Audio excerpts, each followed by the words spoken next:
하나님 말씀은 로마서 6장 10절부터 14절까지입니다. 로마서 6장 10절부터 14절이요.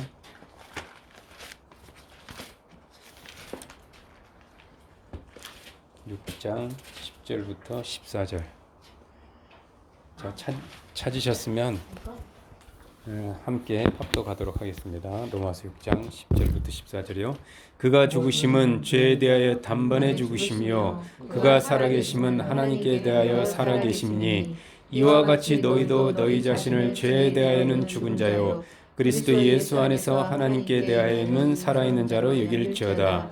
그러므로 너희는 죄가 너희 죽을 몸을 지배하지 못하게 하여 몸의 사육에 순종하지 말고 또한 너희 지체를 불의의 무기로 죄에게 내주지 말고 오직 너희 자신을 죽은 자 가운데서 다시 살아난 자 같이 하나님께 드리며 너희 지체를 의의 무기로 하나님께 드리라. 죄가 너희를 주장하지 못하리니 이는 너희가 법 아래 있지 아니하고 은혜 아래 있음이라. 아멘. 기도하겠습니다. 살아계신 아버지 하나님, 참으로 감사드립니다. 오늘 이 시간에도 하나님 앞에 나아갈 때 저희가 예수님의 피, 예수님의 보혈을 의지하여서 하나님 앞에 나아가오니 우리의 모든 죄들을 이 시간에도 주의 존귀하신 보혈로 깨끗하게 씻어주셔서 하나님께 예배할 수 있는 자격을 갖추게 해주시니 감사합니다. 저희들이 하나님 지체들을 위해서 또 우리의 이웃들을 위해서 우리 가까운 사람들 중에 믿지 않는 영혼들을 위해서 간절히 기도했습니다. 주여 우리의 기도 응답하여 주셔서 하늘에는 영광이요 우리에게는 기쁨이 넘치게 하여 주시옵소서. 아멘. 저희들이 또한 이 시간에 하나님의 말씀을 받기 위해서 이 자리에 모였습니다. 하나님 아버지, 사람의 말로 듣지 않게 하여 주시고 하나님의 음성으로 듣게 하여 주시옵소서. 아멘. 그리하여 이 말씀 때문에 복을 받게 하여 주시고 말씀 받는 순간 또 말씀 받는 이후 또 천국 가는 그날까지 이 말씀이 우리 마음밭에 새겨져서 이 말씀 때문에 평생에 하나님이 허락하신 그 복의 주인공 되게 하여 주시니 감사합니다. 아멘. 주여, 또 이 나라와 이 민족 가운데도 함께 해주시고 전 세계 모든 인류 가운데도 함께 해주셔서 아버지 전염병으로부터 속히 치유되게 하시고 백신도 빨리 개발되어져서 이 불안하고 또 서로 단절된 그런 삶을서 벗어나서 다시 한번 활발하게 교제하고 또 하나님 주신 자연도 마음껏 누리며 살 수 있는 우리 모두가 되게 해주시니 감사하며 예수님 이름으로 기도하였습니다. 아멘. 오늘 말씀의 제목은 부활 이후의 삶입니다. 부활, 지난주에 부활의 말씀을 전했고 오늘 부활 이후의 삶에 대해서 전해드릴게요. 자, 예수 그리스도를 우리가 믿잖아요. 이거는 굉장히 엄청난 사건인데 하여튼 그 예수 그리스도를 내가 내 마음에 영접하고 우리가 부활의 삶을 살아가지만 그렇다고 해서 우리가 우리 안에 예수님이 계시고 성령이 계신다고 해서 우리에게 날마다 승리만 있는 것은 아닙니다. 좋은 일만 있는 것은 아니에요. 예수님의 보혈과 그 부활로 우리가 죄와 사망에서 벗어나서 하나님의 자녀가 되었음에도 불구하고 아직 우리는 천국에 들어간 것이 아니고 천국에서 살고 있는 것은 아니기 때문에 또다시 육체를 살고 있는 동안에 우리 안에, 그래서 우리 안에 이 죄와 선, 하나님의 성령과 마귀의 영향력이 여전히 남아 있어서 또다시 그 과거에 짓고 살았던 그런 습관적인 죄에 다시 사로잡혀서 죄의 종으로 살아갈 때가 있어요. 그러니까 뭐 그 죄가 여러 가지예요. 눈에 보이는 뭐 약물 중독, 뭐 여러 가지가 있는, 하나님 싫어하시는 것도 있는데 하여튼 그럴 수가 있습니다. 예수님을 믿지만 여전히 우리 안에 죄성이 있어요. 남아 있어요. 죄의 영향력, 죄를 짓고자 하는 그 성향이 남아 있어요. 그래서 우리가 그 죄가 끊임없이 하나의 인격이 되어가지고 우리를 유혹합니다. 그래서 결국은 우리가 그 죄의 유혹을 이기지 못하고 넘어가서 죄에 사로잡힙니다. 붙들려가지고 그러면서 그 죄 가운데서 세월을 허송하면서 자신을 바라면 그렇게 살아가요. 그런데 우리는 그런 나 자신을 바라보면서도 어찌할 수 없어서 탄식하며 그렇게 고통과 무기력 가운데 살아갈 때가 있어요. 예수 믿기 전과 이후의 차이가 뭐냐면은 예수 믿기 전에는 죄에 대해서 그렇게 민감하지 않습니다. 죄책감도 느끼지 않고 죄 때문에 고통도 받지 않고 어떤 그거를 막 괴로워하고 그러지 않습니다. 그렇지만 예수를 믿고 나서는 죄에 대해서 굉장히 민감해져요. 죄에 대해서 무엇이 죄인지를 알게 되면서 그 싸움이 우리 안에서 일어납니다. 바울이 갈라디아서 5장 19절에서 그 나열한 그 육체의 일이 있어요. 또 죄의 목록이 있습니다. 이러이러한 것이 죄다라고.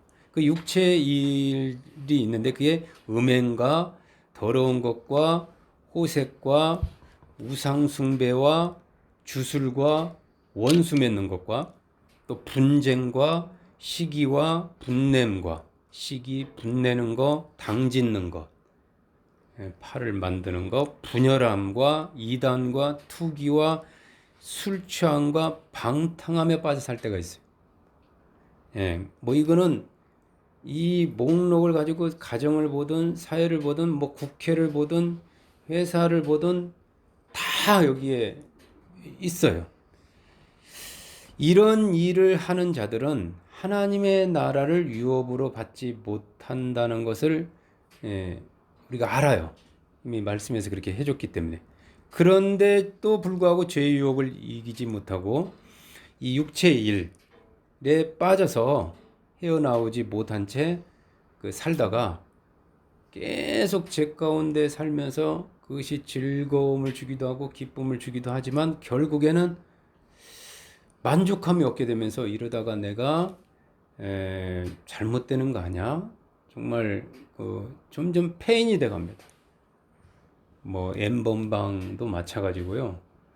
그 쾌락주의라든가 뭐 금욕주의가 있는데 하여튼 대부분이 죄하고 관련된 게 쾌락하고 관련돼 있거든요. 나를 기쁘게 하는 것. 그런데 나중에는 그 기쁘게 하고자 내가 손을 댔던 그 수단들이 있어요. 마약이 됐던 뭐 어떤 담배가 됐던 아니면 뭐 포르노가 됐던 그 수단, 권력도 하나의 수단이거든요. 기쁨을 주거든요. 남을 지배하고 지시하고 밑에 사는 것보다. 그런데 나중에는 그 수단에 우리가 먹히게 돼요. 술에 의지하게 되고 또 그것 없이는 못 살게 돼버려요. 그게 바로 그 수단의 종이 돼버리는 겁니다. 그래서 우리가 그것에 이제 벗어날 수가 없어요. 그러면서 우리가 속으로 우리 영혼이 아니면 좀 민감한 사람은 오라 나는 공고한 사람. 내가 왜 이렇게 공고하지? 내가 기쁘지 않지? 내가 지금 뭐 하는 거지? 하면서 탄식할 때가 있어요. 교회 다녀도요. 본문 우리가 읽었던 그 12절 말씀처럼 거기 보시면 우리 안에 계시는 우리가 성령을 쫓아서 그렇게 막 힘있게 살아가야 함에도 불구하고 그게 하나님이 그렇게 살기를 원해서 우리를 구원했는데 우리가 그 죄가 우리 죽을 몸을 우리 육체를 지배해서 그 몸의 사욕 뭐 쾌락이 됐든 즐거움이 됐든 그것을 쫓아 살아갈 때가 있어요. 하나님 나라를 위해서 우리를 살려주신 그 하나님을 위해서 우리가 그분의 의의 무기가 되어야 할 우리 지체가 도리어 사탄의 나라를 위한 그 불의의 병기, 불의의 무기가 되어 살 때가 있어요. 여러분이 잘 아는 다윗도 그러할 때가 있었습니다. 다윗도 한번 볼까요? 사무엘하 11장 1, 2절 말씀 보겠습니다. 사무엘하 12장 1절 2절 말씀. 11장 1절 2절. 사무엘하 구약 478면입니다. 478면 사무엘하 11장 1절 2절이요.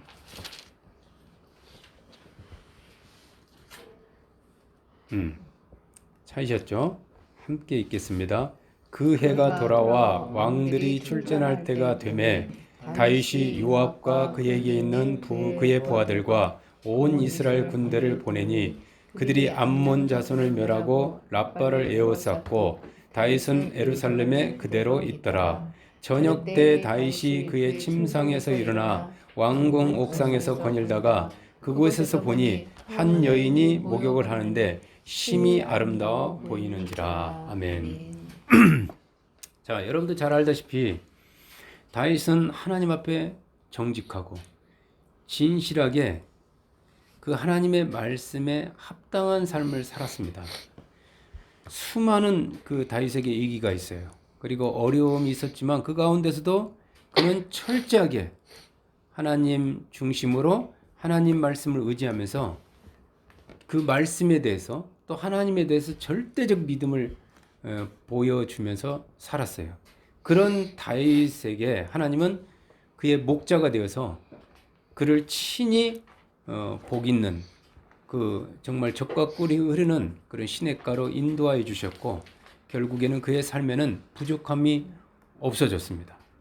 그리고 그런 안 좋은 환경 가운데서도 그는 그 기쁨을 잃지 않는 그런 부족한 삶을 살았어요.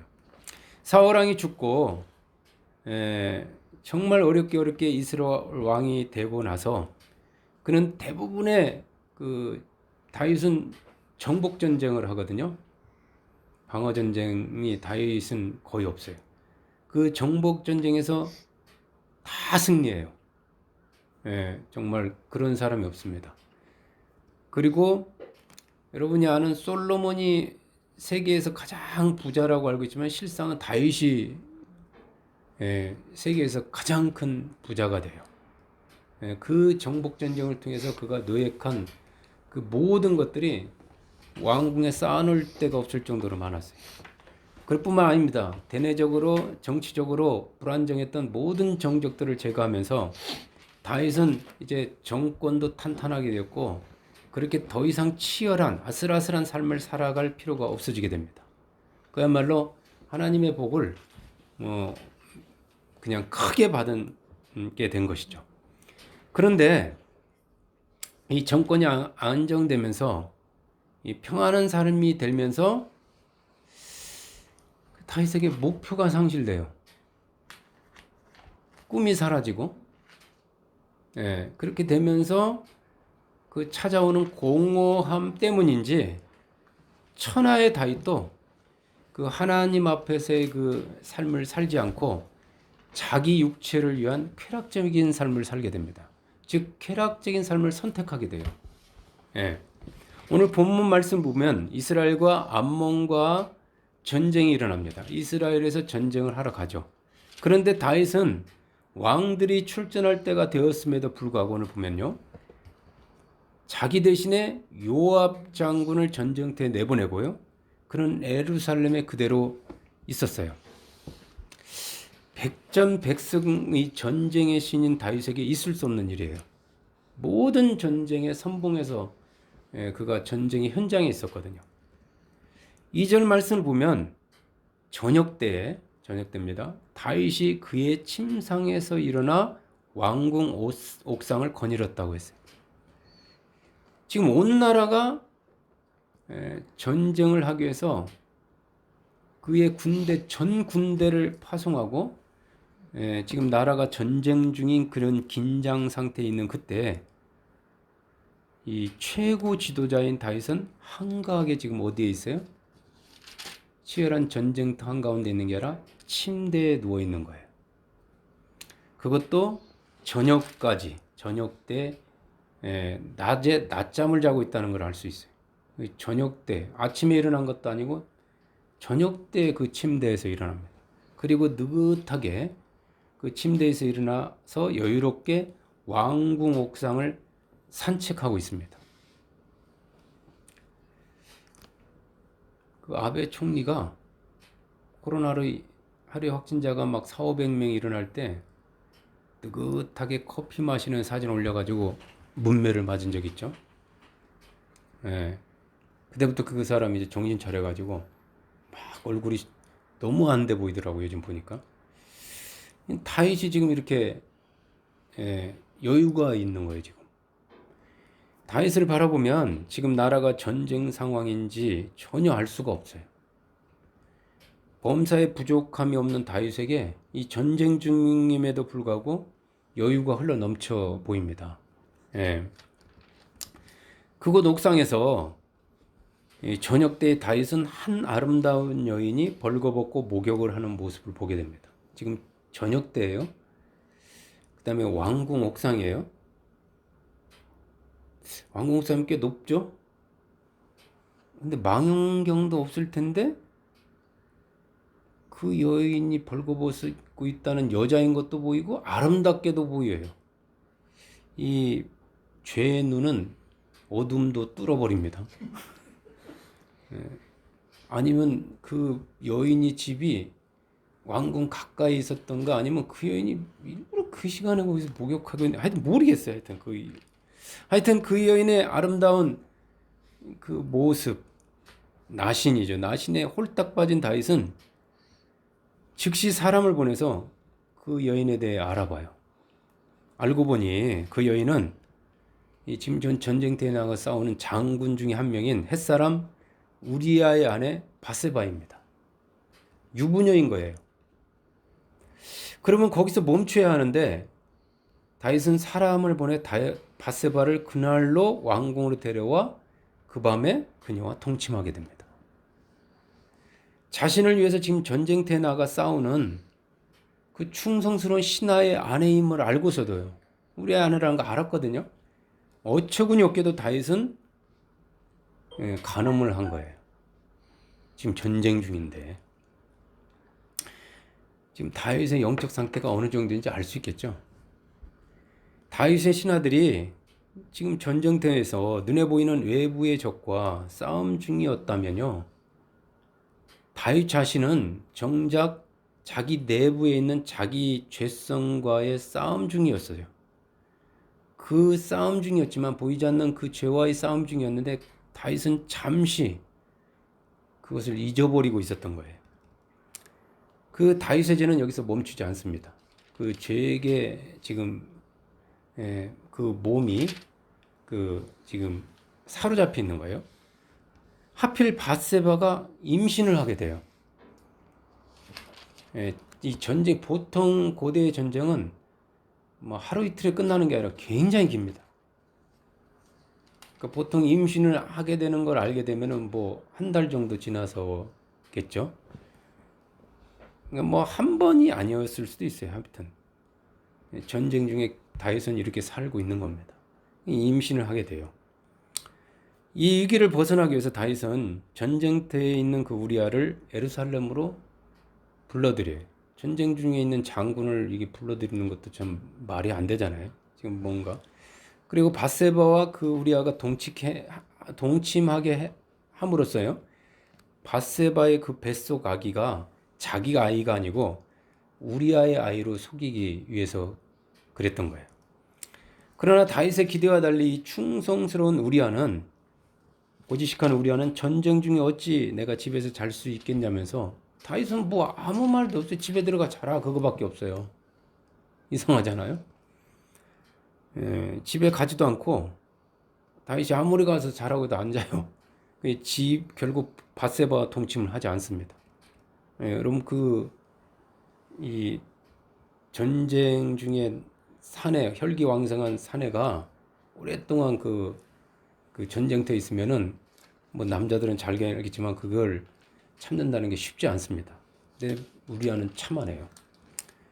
자신의 간교한 꾀가 통하지 않게 되자 다윗은 더 아주 간교한 그 계략을 세워가지고 우리아의 편에 편지를 써서 요압 사령관에게 보냅니다. 편지 내용은, 우리아를 맹렬한 싸움에 앞세워 두다가, 선봉에 세웠다가 이스라엘 군대가 우리아 몰래 뒤로 싹 물러가게 해서 결국 우리아를 죽게 하라는 거예요. 음모죠.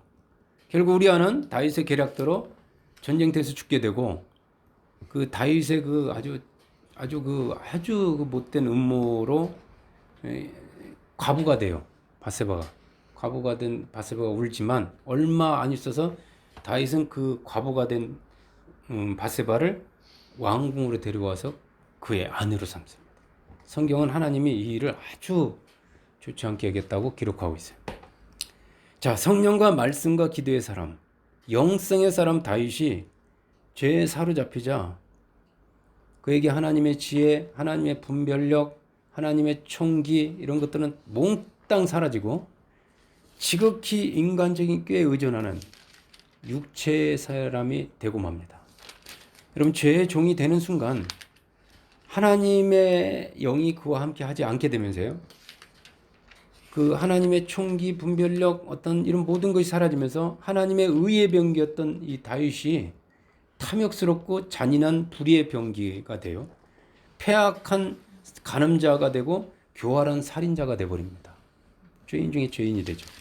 말씀과 성령을 떠나 하나님과 관계가 멀어진 사람은 하나님과 관계가 멀어지면 멀어질수록 어쩔 수 없는 죄인일 뿐임을 우리는 다윗을 통해서 분명하게 알 수가 있어요. 이 일에 대해서 다윗은 나중에 후회하고 회개하고 그리고 징벌까지 받아요. 예, 하나님 셋 중에 하나를 나단 선지자 통해서 고르라고 했을 때 그가 받습니다. 그때부터 그 다 받지만 다윗의 삶은 이 사무엘하 11장을 기준으로 해서 경계로 해서 내리막길을 걷게 돼요. 급속하게. 결국에는 그는 그 후에 아들에게 압살롬에게 배신당하여서 왕위에서 쫓겨난 치욕을 겪기도 합니다. 그리고 자신의 후궁들은 대낮에 아들에 의해서 욕을 당하기까지 합니다. 여기 의의 종이었다가요, 불의의 종이 된 또 한 명의 실족가 있어요. 제가 다윗만 소개하고 싶다가 하나 더 소개해줘야 좀 말씀이 연결이 될 것 같아서 창세기 3장 6절 보겠습니다. 창세기 3장 6절.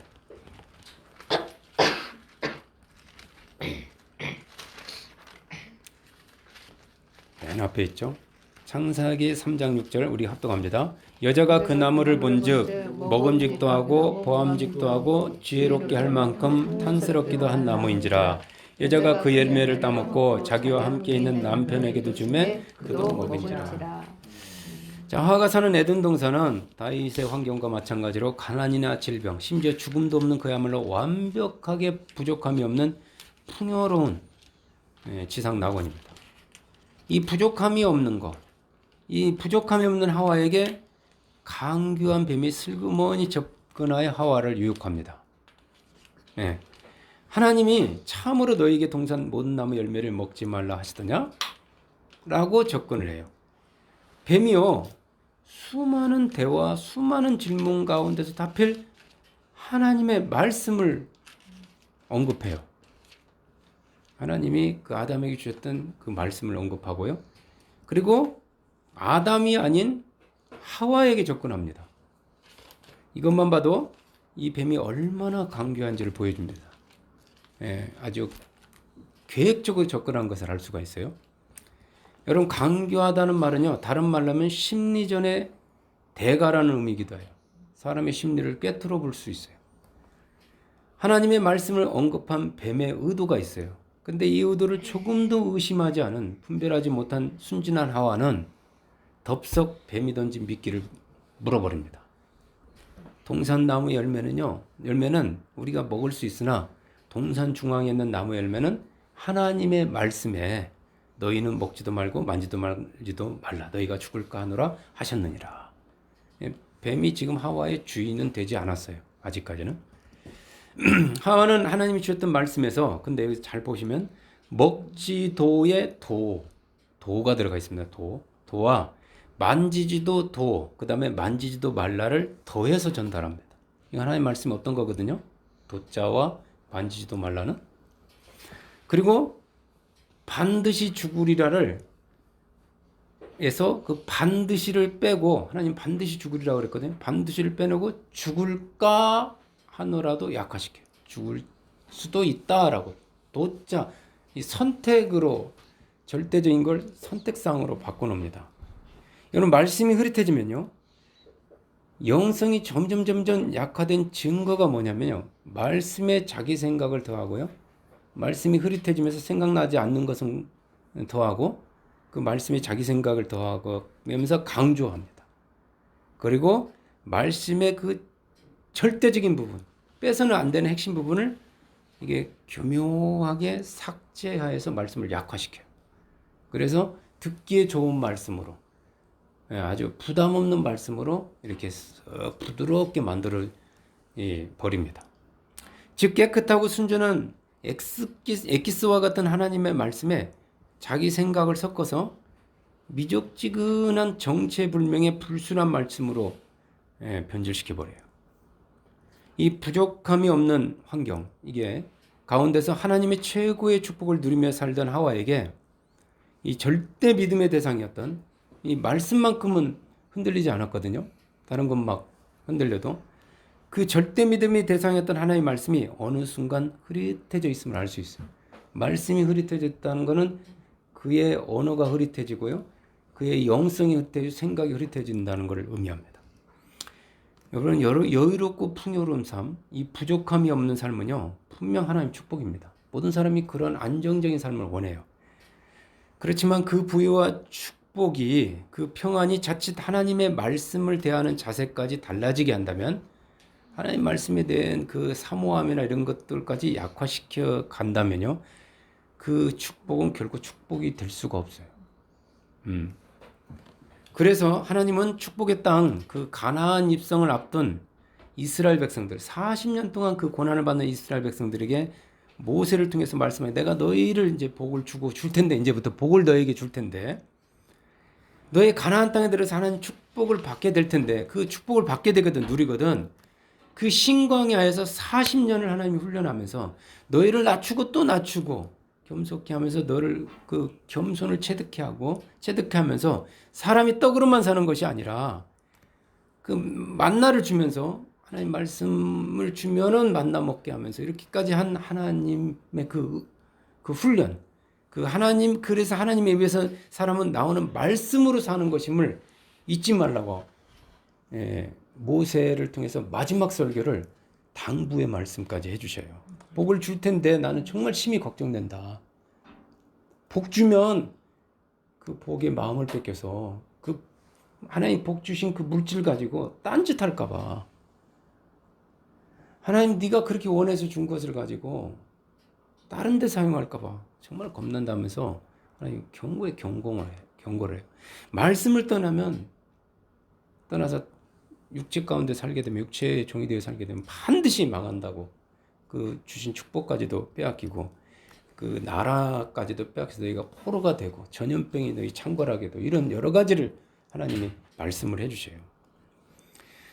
절대적인 하나님 말씀에 대해서 느슨하고 회의적인 이 객관적으로 하는 말씀을 대하기 시작합니다. 객관적인 자세를, 비판적인 자세를 갖고 있는 이 하와에 대해서 강교한 뱀이 기회를 놓치지 않습니다. 너희가 결코 죽지 아니하리라. 너희가 그것을 먹는 날에는 너희 눈이 밝아져 하나님과 같이 되어 선악을 알 줄 하나님이 아심이라 라고 말합니다. 절대적인 그 하나님 말씀에 대한 하와의 빈틈을, 그 틈이 생긴 거예요. 빈틈을 발견한 뱀은 선악을 알게 하는 나무의 열매를 먹으면 반드시 죽는다는 이 하나님 말씀을 결코 죽지 않는다 면서 정면으로 부정해버립니다. 말씀을 부정해버려요. 그리고 한 발자국 더 나아가 그 열매를 먹으면 너희 눈이 밝아져 가지고 하나님같이 될까봐, 그 하나님이 누리는 그 기쁨, 하나님이 누리는 그 엄청난 복을 너희들이 또 같이 누리게 될까봐 하나님이 못 먹게 한 것이다, 일부러. 그래서 하나님 말씀을 완전히 왜곡시켜 버립니다. 하나님 뜻을 왜곡시켜 버려요. 아무리 여러분 말도 안 되는 거짓된 말도요, 내가 반복해서 또 그 사람이 확신을 갖고 강력하게 전달하는 그 말을 계속 듣다 보면요, 믿어질 수가 있어요. 뭐 뉴스가 그런 역할을 합니다. 광고가 그런 역할을 합니다. 그냥 믿어지게 돼요. 계속 반복해서 듣다 보면요. 반복이 능력이에요. 이 거짓말에도요, 계속 반복하면요, 또 하나님 말씀 대신에 다른 것을 계속 듣다 보면요, 그 말이 하나님 말씀보다 더 진짜로 믿어지게 된다니까요. 그래서 이단에 빠지는 사람들이 계속 반복에서 결국 말씀이 이렇게 저렇게 왜곡되고 변질된 것도 나중에는 모르게 돼요. 그렇다면 뱀은 무엇 때문에 이렇게 하와에게 자신의 거짓말을 강력하게 주장하는 걸까요? 뱀이 노리는 것은 단 하나예요. 하와와 하나님과의 관계 단절입니다. 강교한 뱀은 하나님과의 관계 단절을 위해서라면요, 그 어떤 거짓말도 할 수 있고요, 온갖 좋은 것으로도 유혹할 수가 있는 거예요. 하나님과 하와의 이 관계는요, 그 하나님께서 주신 하나님의 말씀에 대해서 하와가 어떤 자세로 대하며 사느냐에 달려 있어요. 말씀에 대한 자세에 달려 있습니다. 그렇기 때문에 뱀은 하나님의 말씀을 어떻게든, 그 하와가 받은 그 하나님의 말씀을 어떻게든 훼손시키려고 하는 거예요. 망가뜨리려고 하는 겁니다. 왜곡시키려. 다시 한번 하나님의 말씀에 대한 자세가 얼마나 중요한지 알 수가 있어요. 우리가 하나님의 말씀을 받았으면 그걸로 이게 버려두서는 안 되는 것이 여기 나옵니다. 하나님과의 이 관계 단절을 위해서 뱀이 사실은 하와 자신을 부추기고 있는 거예요. 너 잘났다. 너 하나님같이 될 수 있다라고 부추기는 걸도 모르고 이 강교한 뱀의 혀에 넘어간 하와는 결국은 그 나무를 바라보게 됩니다. 뱀의 말을 듣고 바라본 나무는요, 이전과는 전혀 다르게 보여요. 희한합니다. 못생기고 징그럽고 무서운 벌레 같던 이 과일이, 혐오스럽게 보였던 과일이요, 지금 보니까 보암직도 지혜로 갈 만큼 탐스럽게 단 거예요. 이 여자에 대해서 다윗이 하나님께 붙잡혀 있을 때는 관심이 없었거든요. 근데 여자가 이렇게 아름다워 보이는 거예요. 금단의 열매를 맛보고 싶은 그 탐욕이 이 안에 가득 생기기 시작합니다. 보고 싶은 정도를 넘어서 만지고 싶고 느끼고 싶고, 무슨 느낌일까 이게 궁금해지는 거예요. 이제 결국 하나는 조금도 망설임 없이 금단의 열매를 따먹고 맙니다. 그리고 거기서 그치는 것이 아니라 그것을 사랑하는 남편 아담에게도 줍니다. 여보, 이 열매 먹어봐. 하나님께서 먹으면 죽는다고 했는데 내가 따먹어 봤거든? 얼마나 맛있는지 몰라. 나 봐. 죽는다고 했는데 아무 이상이 없어. 하나님이 우리에게 거짓말을 했거나 농담을 한 거야. 하나님 말씀을 농담을 한 거야. 그러니 당신도 먹어봐. 아무 이상이 없어. 이렇게 말하는 거예요. 하와의 이 애교 넘치는 유혹에 아담도 넘어갑니다. 안타깝게도 그 아담마저도 하나님이 금하신 그 열매를 따먹고 맙니다. 그 결과 어떻게 되었을까요? 여러분이 잘 알다시피 그들의 삶은 180도 달라지게 돼요. 더 완벽해지려고 먹었던 과일이, 그 욕심이 저주의 부메랑이 되어가지고요, 그들의 삶을 완전히 망가뜨려 버린 것입니다. 여러분, 단 한 번의 실수가 그들 인생을 걷잡을 수 없는 수렁으로 밀어뜨려 버려요.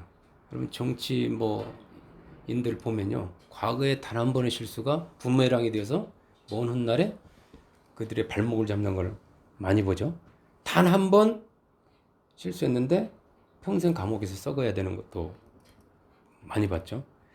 여러분, 죄가 사실은 얼마나 치명적이고 무서운지 알아야 합니다.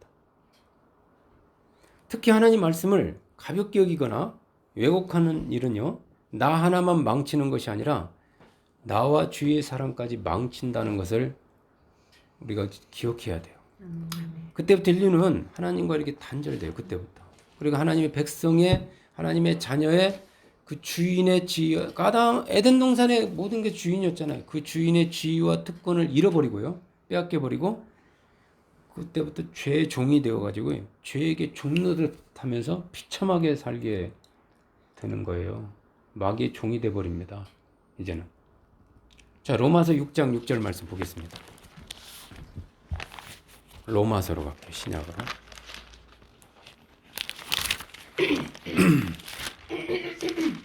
로마서 6장 6절.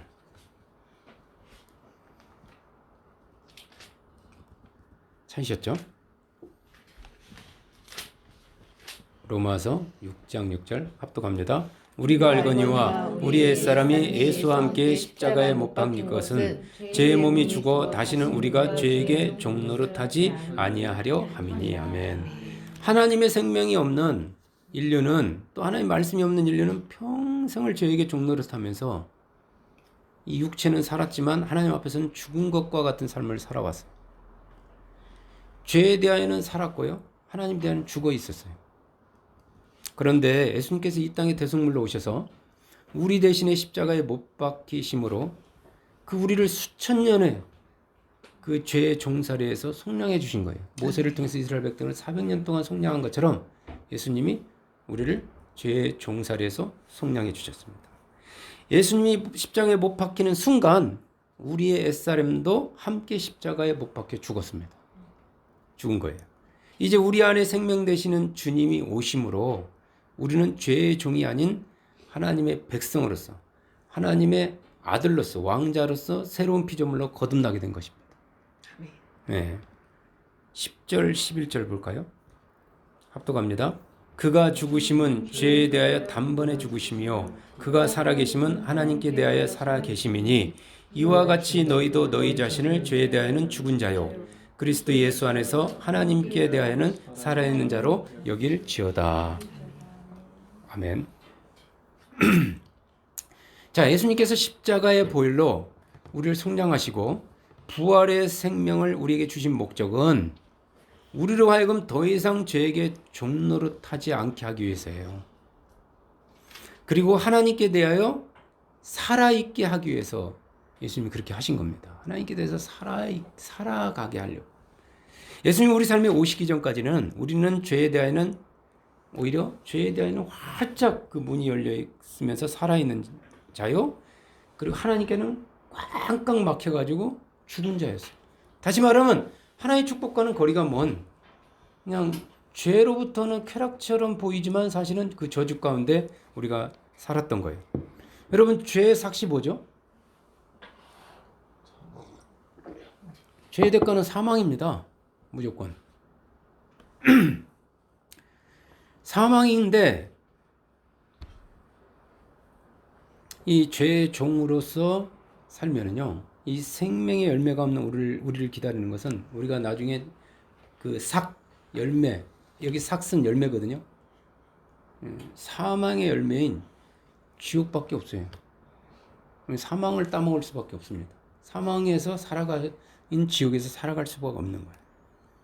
그런데 예수님께서 우리를 위하여 하나님께 나아갈 수 있는 길, 이 생명 열매를 주렁주렁 맺을 수 있는 길을 이렇게 활짝 열어놓으신 거예요. 저는 여기서 아주 중요한 말씀을 드리고자 하는 거예요. 제가 어제 밤에 하나님께서 이렇게 저에게 감동을 주신, 깨닫게 해주신 말씀입니다. 자, 구원받기 전에 우리는 100% 죄의 지배를 받는 죄의 종이었어요. 그런데 예수님께서 십자가에 죽으심으로 우리는 이 죄에서 벗어났고 벗어나서 살 수 있는 길이 생긴 겁니다. 또 하나의 길이, 이쪽은 막혔는데 아니 왼쪽 길은 활짝 열려 있었는데 이쪽 길은 꽉 막힌데 이 길을 예수님이, 길이 대신 예수님이 뚫어주신 거예요. 이렇게. 그것이 무엇이죠? 그렇게 죄에서 벗어날 수 있는 길이 바로 자신을 죄에 대하여 죽은 자로 여기는 거예요. 그리고 나는 하나님께 대하여 살아있는 자다. 자기를 그렇게 여기는 겁니다. 무슨 말입니까? 이게 중요합니다. 무슨 말입니까? 구원받기 전이나 이후나 우리 안에는 여전히 죄성이 남아있어요. 있습니다. 이게 가운데서. 그럼에도 불구하고 우리가 자발적으로, 자원해서입니다. 자발적으로 우리 몸을 이렇게 죄에게 드리지 않고 하나님께 드리는 거예요. 선택을 하는 겁니다. 이렇게 선택이 우리가 하게 돼 있어요. 선택. 그리고 하나님 중심으로 살아가면서 날마다 어떻게 하면 하나님을 기쁘시게 하는 일을 할까 생각하고 연구하며 사는 겁니다. 어떻게 해야 내가 하나님 나라를 위해서 살지? 어떻게 해야 하나님 기뻐하시지? 이렇게 살면서 그런 일을 위해서 내 몸을, 내 자원을 날마다 하나님께 계속해서 드리는 길만이, 그쪽으로 나아가고 또 나아가고 계속해서 나아가는 길만이 내가 이 죄에 사로잡히지 않고 하나님 앞에서 행복하게 살 수 있는 거예요. 아멘. 로마서 6장 16절 보겠습니다. 16절. 거기 아니 넘기지 말고 16절. 어떡할까요? 너희 자신을 종으로 내주어 누구에게 순종하든지 그 순종함을 받는 자의 종이 되는 줄을 너희가 알지 못하느냐? 혹은 죄의 종으로 사망에 이르고 혹은 순종의 종으로 의에 이르느니라. 믿는 사람이든 믿지 않는 사람이든요, 누구든지입니다. 누구든지 누구에게 순종하는가에 따라서, 우리의 몸을 누구에게 드리는가에 따라 우리는 그의 종이 된다는 거예요. 그래서 내가 만일에 죄에게 우리 몸을 드리면 나는 죄의 종이 돼서 사망에 이를 수 있고요. 사망의 열매만 주렁주렁 맺게 되고요. 의에게 드려서, 하나님께 드려서 의의 종이 되어서 살면은 천국의 열매를 계속 맺게 된다는 거예요. 아멘. 자, 이 땅을 사는 동안 우리에게 중간은 없어요. 이게 중요합니다. 어딘가에 우리는 소속되거나 어딘가에 종살이를 하고 있는 거예요, 지금. 이 땅에서. 선택입니다. 하나님이냐, 죄냐. 그렇게. 17절, 18절 볼까요?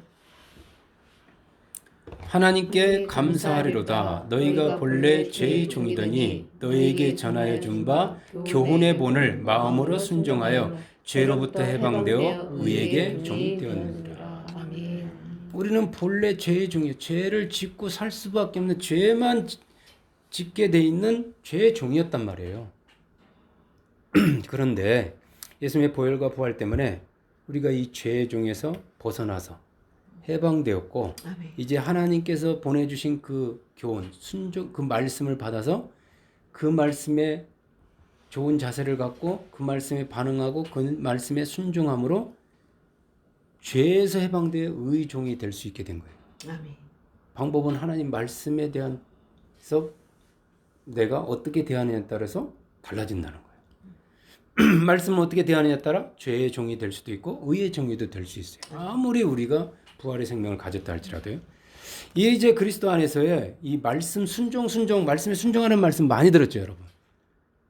근데 그게 부담스러울 도 있어요. 근데 이 말씀 순종하라는 이 말씀이 율법 행위를 내가 통해서 구원받기 위한 나의 의지적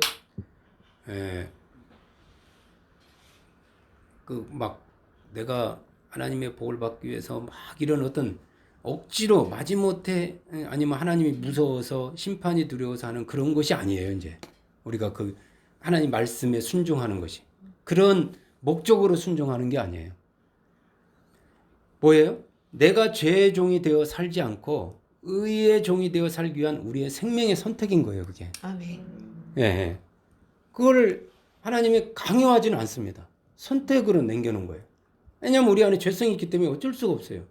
죄성을 따라 살 거냐, 하나님 말씀을 따라 성령을 따라 살 거냐가 우리에게 주어진 거예요. 14절 보겠습니다. 14절.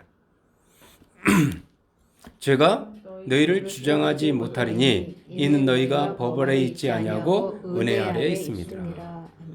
우리는 믿는 자로서 우리 안에 성령이 거하지만 때로는 다윗이나 하와처럼 죄의 종이 되어 살 수가 있습니다. 그렇지만 정말로 감사한 것이 죄가 계속해서 우리를 주장하지 못한다는 사실이에요. 아멘. 이 주장하거든요. 넌 내 것이라. 너 죄 지었잖아. 너는 그 죄값을 치러야지. 너 이거 폭로해? 너 이거 협박도 하고요. 양심의 가책도 주고 계속 그러면서 유혹도 하고 협박도 하고 폭로하고 마음속, 여러분 멘붕 아시잖아요. 그 피해자들. 못 빠져나오잖아요. 그 종이 되어서. 때로는 거기서 주는 돈 때문에 또 그의 하수인이 되어서 공범자가 되어서 살아가기도 하고.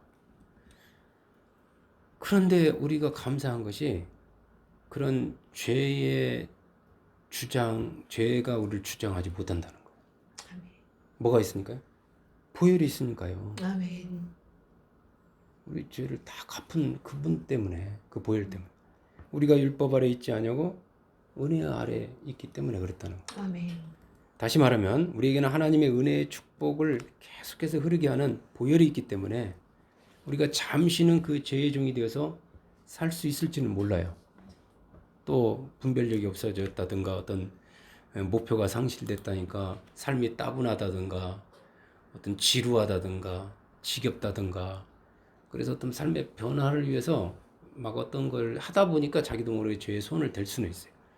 그렇지만은 결국에는 하나님의 은혜가 또 이렇게 주일에 주어지든가 아니면 살다가 주어지든가 아니면 뜻밖의 어떤 은혜를 통해서 우리가 우리를 자신이 지금 내가 지금 뭐 하고 있지?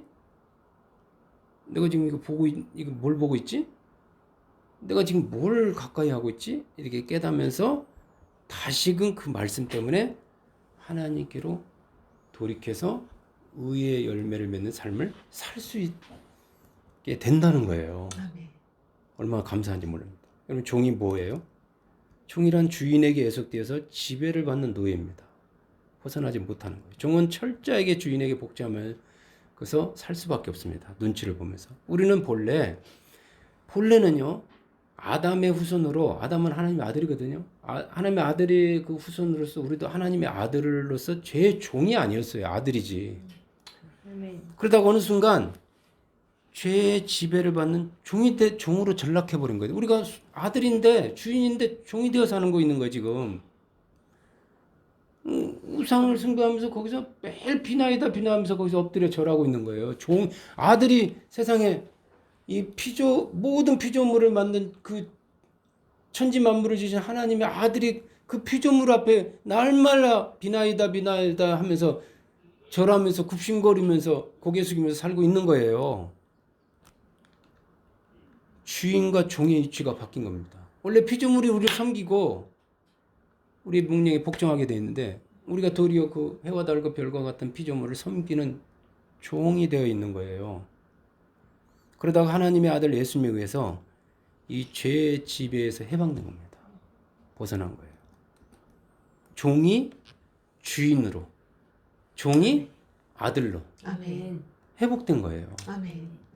아버지의 그 권리, 아버지의 모든 것이 우리 것이 된 겁니다. 하나님께 주신 겁니다. 하나님 위하여 사는 삶은요. 하나님께 매여서 자유가 없이 사는 것처럼 보일지 모르지만 실상은 아닙니다. 뱀이 하와에게 말한 겁니다. 실상은 네가 하나님과 될까 봐 하나님이 이렇게 못 먹게 해놓은 거야 한 것처럼 내가 하나님을 위해서 사는 하나님 말씀대로 사는 삶은 어떻게 보면 하나님의 지배를 받는 하나님 우리를 계속해서 지배하려고 주는 말씀이라 우리가 이렇게 오해 왜곡되어서 들려올 수가 있어요. 그런 사람이 굉장히 많습니다. 불신자 중에. 그래서 우리를 오히려 너희는 자유가 없어. 일요일날 자유 있어? 없잖아. 막 이러면서. 너희 못 먹는 거 많잖아. 그럼 나는 마음껏 먹을 수 있어. 막 이러면서요. 금단에 열매고 먹어. 우리는 다 따먹어. 막 이래. 근데 실상 아니에요. 하나님이 하나님 위해서 살라는 말은 죄의 종으로 살지 말라는 말이에요. 아멘. 그 하나님에서 사는 삶이 진짜 자유인의 삶, 주인의 삶인 거예요, 사실은. 그게 진짜 누리는 삶이고 진짜 선택의 삶인 겁니다. 사람은 죄의 종이냐 하나님의 종이냐 둘 중 하나를 선택해야 하기 때문에 그래요. 죄의 종이면서 동시에 하나님의 종이 될 수는 없어요. 죄의 종이면 죄의 종, 하나님의 종이면 하나님의 종이에요. 그 시간만큼은. 나 외에 다른 신을 섬기지 말라는 말씀은 하나님이 종이 되어서 하나님께 굴복해서 하나님의 눈치를 보며 살아야 한다는 하나님은 너의 지배자고 너의 주인이고 너는 그의 종이야. 이것을 항상 하나님 그렇게 우리를 억압하기 위해서 주신 하나님을 위한 말씀처럼 보이지만 실상은 사실은 나를 위해 주신 말씀이에요. 아멘. 나를 위해. 너는 나 외에 다른 신을 섬기지 말라는 말이에요. 죄송합니다. 어제 기침을 많이 해서. 그 뜻은 결코 너가 죄의 종이 되지 말고 하나님만을 섬기라는 말은 모든 만물에서 자유하다는 뜻이에요. 말고 모든 것으로부터 죄를 포함해서 사탄까지 포함해서 모든 게 자유하며 살라는 그 자유하며 살으라는 그런 의미인 거예요. 이해하시겠습니까? 하와에게 선악을 알게 하는 나무의 열매를 먹지 말라는 말씀은 그 하와의 어떤 그거를 통제하기 위해서 어떤 울타리를 만드는 것처럼 어떤 뭐 이렇게 제한한 것처럼 보이지만 실상 아니에요. 에덴 동산에 있는 모든 것이 다 하와의 것이에요, 사실은. 그 의미로, 그런 의미로 이것이 다 네 것이라는 의미로 하나님이 주신, 그리고 너는 자유를 마음껏 누리며 살라는 의미지, 그 하와를 통제하고 뭔가 제한하고 억압하고 막기 위해서 주신 그런 율법이 아닌 겁니다. 율법이 원래 그렇게 해서 준 게 아니거든요. 자유를 위해서 생명을 위해서 줬는데 율법이 변질되고 그렇게 이제는 율법에 얽매여서 사는 그 율법의 종이 돼 버린 거예요. 예. 여러분, 의의 종이 된다는 말은, 이 말도 잘 생각해 보셔요. 종이 된다는 말은, 하나님이 종이 된다는 말은 그 의의 병기가 너의 몸을 의의 병기로 쓰라 드리라는 말은요. 나에게 주신 그 하나님이 에덴 동산의 모든 소유물 있잖아요. 또 예수님을 통해 주신 모든 것들 있잖아요. 몸, 소유물, 물질, 건강, 여러분 준 재능이 있잖아요. 달란트, 그리고 시간, 그 모든 것들을 썩어질 육체를 위해 사용하는 것이 아니라 하나님을 위해서 사용하라는 거예요. 의의 병기. 병기가 뭐예요? 무기, 도구. 그걸 도구로 쓰라는 거예요. 도구로. 하나님을 위해서. 즉 하나님이 기뻐하시는 일을 위해서 그 모든 소유물들을, 나의 재능을 포함한 모든 것들을 사용하라는 의미예요. 사용하라. 그게 종이 되라는 것은 하나님의 의의 종이 되라는 말이에요. 그것은 결국 하나님을 위해서 하나님께 드리라는 것처럼 들리지만 실상은 나의 영생을 위하여 심는 겁니다. 심는 겁니다. 열매를, 더 풍성한 열매를 해서 내가 지금 썩어질 것으로, 썩지 아니할 것을 위해서 심는 거예요. 지금 약한 것으로 강한 것을 위해서 심는 겁니다. 씨는 약해요. 근데 심으면 강한 것이 됩니다. 큰 단단한 나무가 됩니다. 씨를 그대로 놔두면 약한 대로 있어요. 썩어져 버립니다. 없어져 버립니다. 근데 그걸 심으면은 영광스러운 것으로, 꽃, 열매로, 오히려 나만 먹고 사는 게 아니라 수많은 사람들까지 먹게 할 수 있는, 나를 위해서, 나와 후손을 위해서, 나의 미래를 위해서, 나의 영생을 위해서 심는, 사용하는 것이, 종이 되는 것이 알고 보면 나를 위한 거예요. 그 열매는 오로지 하나님이 가져가는 게 아니라 나와 나의 후손을 위한 것이 되는 겁니다. 이제 말씀 맺습니다. 여러분은 죄의 종입니까? 의의 종입니까? 여러분은 죄의 종이 되어서 계속 여러분의 그 소유물을, 몸을 포함한 모든 것들을 불의의 무기로, 그것이 불의의 무기로 사용되기를 원하십니까? 아니면 의의 종이 되어서 그 모든 것들이 의의 무기로, 의의 병기로 사용되기를 원하십니까? 선택은 자유예요. 강요하지 않습니다. 그런데요, 그 선택의 결과는요, 열매는 하늘과 땅 차이만큼 큽니다. 하나는 사망의 열매고, 한쪽에서는 사망의 열매, 썩어질 거 막 독한 거를 따는데, 다른 사람은 생명의 열매를, 그리고 그와 후손은 어마어마한 것을 따는 거예요. 거두는 거예요.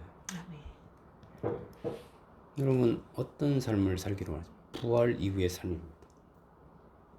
바라기는 보혈과 부활 때문에 우리에게 주어진 그 자유, 소유, 이 소유를, 그 특권을 죄를 짓는데, 죄를 위해서 사용하고 남용하지 말고요.